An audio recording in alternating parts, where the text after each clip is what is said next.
মা যে জীবন্ত তার প্রমাণ দিলেন নিজের নতুন ঠিকানা দিয়ে। মানিকতলা সুকিয়া স্ট্রিট কলকাতা হোমিওপ্যাথি কলেজের পাশেই মায়ের আসল আদি অর্থাৎ প্রথম মন্দির বা বসত বাড়ি ছিল। কিন্তু কিছু রাজনৈতিক চাপের কারণে মায়ের মন্দিরের দরজা 2025-এর 1 জানুয়ারিতে প্ল্যান করে বন্ধ করে দেওয়া হয়।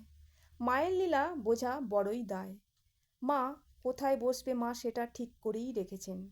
তাই 2025-এর 15 মার্চ দোল পূর্ণিমা তিথিতে পুনরায় মা সকল ভক্তদের সম্মুখে আবারও হাজির হলেন দক্ষিণ কলকাতার মুকুন্দপুরে এক ভক্ত বাবার বসত বাড়িতে।